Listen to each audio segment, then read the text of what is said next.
Item ಯಾವುದೇ ಇರಲಿ try ಮಾಡಿ ಆಚಿ ಚಿಕನ್ ಮಸಾಲಾ.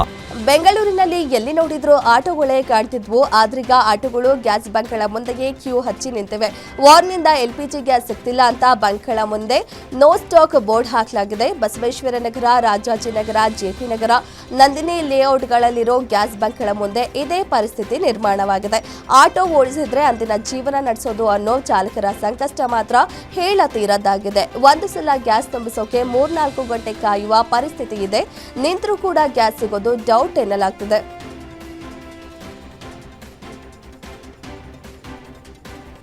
ಅಂತಾರಾಷ್ಟ್ರೀಯ ವಾರ್ ಎಫೆಕ್ಟ್ ಸಾಮಾನ್ಯ ಜನರ ಅಡುಗೆ ಮನೆಗೂ ತಲುಪಿದೆ. ಏನ್ ಮಾಡೋದು ಅಂತ ಜನ ಪರದಾಡ್ತಿದ್ರೆ ರಾಜಕೀಯ ನಾಯಕರು ಮಾತ್ರ ಕೆಸರು ಎರಚಾಟದಲ್ಲಿ ತೊಡಗಿದ್ದಾರೆ. ಗ್ಯಾಸ್ ಸರಬರಾಜು ನಿಯಂತ್ರಣ ಕೇಂದ್ರದ ಕೈಯಲ್ಲಿದೆ. ಆದ್ರಿಂದ ಈ ಸಮಸ್ಯೆಗೆ ಕೇಂದ್ರವೇ ನೇರ ಹೊಣೆ ಎಂದು ಕಾಂಗ್ರೆಸ್ ಆರೋಪಿಸಿದ್ರೆ, ಇದಕ್ಕೆ ಪ್ರತಿಯಾಗಿ ಬಿಜೆಪಿ ನಾಯಕರು ರಾಜ್ಯ ಸರ್ಕಾರ ಸರಿಯಾದ ಯೋಜನೆ ಮತ್ತು ವಿತರಣಾ ವ್ಯವಸ್ಥೆ ನಿರ್ವಹಣೆಯಲ್ಲಿ ವಿಫಲವಾಗಿದೆ ಎಂದು ಹೇಳ್ತಿದ್ದಾರೆ.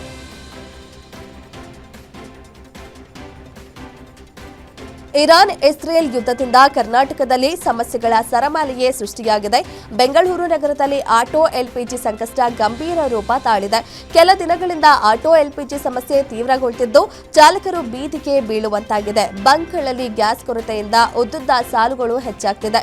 ಗ್ಯಾರಂಟಿ ನ್ಯೂಸ್ ಬಳಿ ಆಟೋ ಚಾಲಕರು ತಮ್ಮ ಸಂಕಷ್ಟವನ್ನ ತೋಡಿಕೊಂಡು ಕಣ್ಣೀರಾಕಿದ್ದಾರೆ.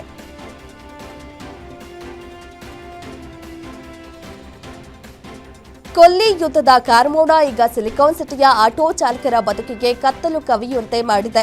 ಬೆಂಗಳೂರಿನಲ್ಲಿ ಆಟೋ ಗ್ಯಾಸ್ ಅಭಾವ ತಾರಕಕ್ಕೇರಿದ್ದು ಗ್ಯಾಸ್ ಸಿಗದೆ ಸಾವಿರಾರು ಆಟೋಗಳು ರಸ್ತೆ ಬದಿಯಲ್ಲೇ ನಿಂತಿವೆ. ನಗರದ ಬಹುತೇಕ ಗ್ಯಾಸ್ ಬಂಕ್ಗಳು ಸ್ಟಾಕ್ ಇಲ್ಲದೆ ಬಾಗಿಲು ಮುಚ್ಚಿವೆ. ಓಪನ್ ಇರುವ ಕೆಲ ಗ್ಯಾಸ್ ಬಂಕ್ಗಳ ಮುಂದೆ ಆಟೋಗಳು ಫುಲ್ ಕ್ಯೂ ನಿಂತಿದ್ದು ಕೆಲವು ಕಡೆ ನಿಗದಿತ ಬೆಲೆಗೆ ಮಾತ್ರ ಆಟೋ ಗ್ಯಾಸ್ ಪೂರೈಕೆ ಮಾಡಲಾಗ್ತಿದೆ.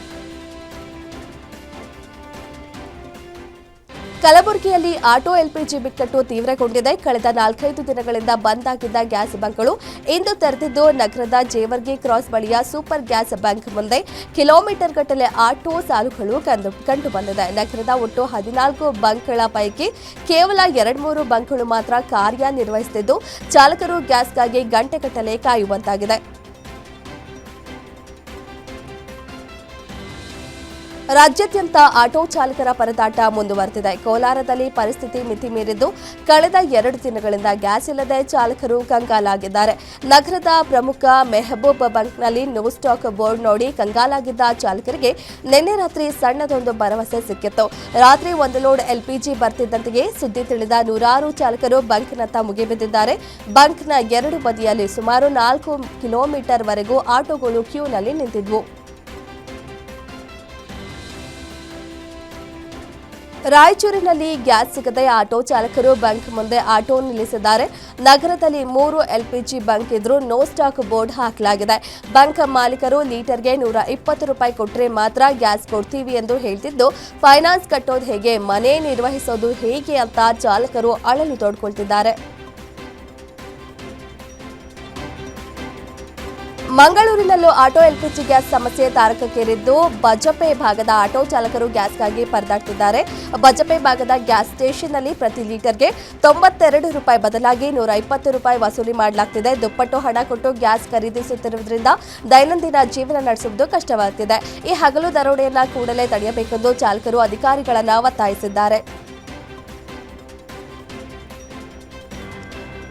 ಮಂಡ್ಯ ಸಕ್ಕರೆ ನಾಡು. ಮಂಡ್ಯದಲ್ಲಿ ಕಳೆದ 1 ವಾರದಿಂದ ಎದುರಾಗಿದ್ದ ಆಟೋ ಎಲ್ಪಿಜಿ ಅಭಾವಕ್ಕೆ ಕೊನೆಗೂ ತೆರೆ ಬಿದ್ದಿದೆ. ನಗರದ ಸೂಪರ್ ಗ್ಯಾಸ್ ಬಂಕ್ಗೆ ಗ್ಯಾಸ್ ಸರಬರಾಜು ಆಗಿರುವ ವಿಷಯ ತಿಳಿಯುತ್ತಿದ್ದಂತೆ ನೂರಾರು ಆಟೋ ಚಾಲಕರು ಬಂಕ್ ಮುಂದೆ ಜಮಾಯಿಸಿದ್ದಾರೆ. ಗ್ಯಾಸ್ ತುಂಬಿಸಿಕೊಳ್ಳಲು ಕಿಲೋಮೀಟರ್ ಗಟ್ಟಲೆ ಕ್ಯೂ ನಿಂತಿದ್ದು ಚಾಲಕರು ಗಂಟೆಗಟ್ಟಲೆ ಕಾಯುವಂತಾಗಿದೆ. ಚಿಕ್ಕಬಳ್ಳಾಪುರ ಜಿಲ್ಲೆಯ ಚಿಂತಾಮಣಿ ನಗರದ ಪಿಸಿಆರ್ ಕಾಂಪ್ಲೆಕ್ಸ್ ಬಳಿ ಪೊಲೀಸರು ಹಾಗೂ ಬೈಕ್ ಸವಾರನ ನಡುವೆ ಜಟಾಪಟಿ ನಡೆದಿದೆ. ದಾಖಲೆಗಳ ಪರಿಶೀಲನೆ ವೇಳೆ ಹೆಲ್ಮೆಟ್ ಮತ್ತು ನಂಬರ್ ಪ್ಲೇಟ್ ಬಗ್ಗೆ ಪ್ರಶ್ನಿಸಿದ 5-6 ಮಂದಿ ಪೊಲೀಸರ ಜೊತೆ ಸವಾರ ವಾಗ್ವಾದಕ್ಕೆ ಇಳಿದಿದ್ದಾನೆ. ಪೊಲೀಸರಿಗೆ ಆವಾಜ್ ಹಾಕಿ ಎಸ್ಕೇಪ್ ಆಗಲು ಯತ್ನಿಸಿದ ವೇಳೆ ಪೊಲೀಸರು ಬೆನ್ನಟ್ಟಿ ಆತನನ್ನ ತಡೆದು ಬೈಕ್ ಅನ್ನು ವಶಕ್ಕೆ ಪಡೆದಿದ್ದಾರೆ. ಪಂಚಮಸಾಲಿ ಪೀಠದ ಜಯಮೃತ್ಯುಂಜಯ ಸ್ವಾಮೀಜಿ ವಿರುದ್ಧ ಕೇಳಿಬಂದಿರುವ ದೂರಿನ ಪ್ರಕರಣಕ್ಕೆ ಸಂಬಂಧಿಸಿದಂತೆ ರಾಜ್ಯ ಮಹಿಳಾ ಆಯೋಗವು ಗಂಭೀರ ಕ್ರಮಕ್ಕೆ ಮುಂದಾಗಿದೆ. ಈ ಕುರಿತು ಗ್ಯಾರಂಟಿ ನ್ಯೂಸ್ ಜೊತೆ ಮಾತನಾಡಿದ ಆಯೋಗದ ಅಧ್ಯಕ್ಷೆ ನಾಗಲಕ್ಷ್ಮಿ ಚೌಧರಿ, ದೂರಿನ ಪ್ರತಿ ನಮಗೆ ತಲುಪಿದ್ದು ಈ ಬಗ್ಗೆ ಸಮಗ್ರ ತನಿಖೆ ನಡೆಸುವಂತೆ ಡಿಸಿಪಿ ಅವರಿಗೆ ಪತ್ರ ಬರೆದಿದ್ದೇವೆ ಎಂದು ತಿಳಿಸಿದ್ದಾರೆ. ಯಾರೇ ತಪ್ಪು ಮಾಡಿದರೂ ಕಾನೂನಿನ ಅಡಿ ಶಿಕ್ಷೆ ಆಗಲೇಬೇಕು ಎಂದು ಒತ್ತಾಯಿಸಿದ ಅವರು, ತನಿಖೆಯ ವೇಳೆ ಯಾರು ಕೂಡ ಬ್ಲಾಕ್ ಮೇಲ್ ತಂತ್ರಗಳಿಗೆ ಮುಂದಾಗಬಾರದು ಎಂದು ಎಚ್ಚರಿಸಿದ್ದಾರೆ. ಏಪ್ರಿಲ್ 9ರಿಂದ ಏಪ್ರಿಲ್ 11ರವರೆಗೆ ಕರ್ನಾಟಕದ ಒಳನಾಡಿನ ಹಲವು ಜಿಲ್ಲೆಗಳಲ್ಲಿ ಗುಡುಗು ಸಹಿತ ಮಳೆಯಾಗಲಿದೆ ಎಂದು ಹವಾಮಾನ ಇಲಾಖೆ ಮುನ್ಸೂಚನೆ ನೀಡಿದೆ. ಏಪ್ರಿಲ್ 9ರಿಂದ 11ರವರೆಗೆ ಬೆಂಗಳೂರು ನಗರ, ಬೆಂಗಳೂರು ಗ್ರಾಮಾಂತರ, ಕೋಲಾರ, ರಾಮನಗರ, ಚಾಮರಾಜನಗರ, ಮೈಸೂರು ಮತ್ತು ಕೊಡಗು ಜಿಲ್ಲೆಗಳಲ್ಲಿ ಗುಡುಗು ಮಿಂಚು ಸಹಿತ ಮಳೆಯಾಗುವ ಸಾಧ್ಯತೆ ಇದೆ.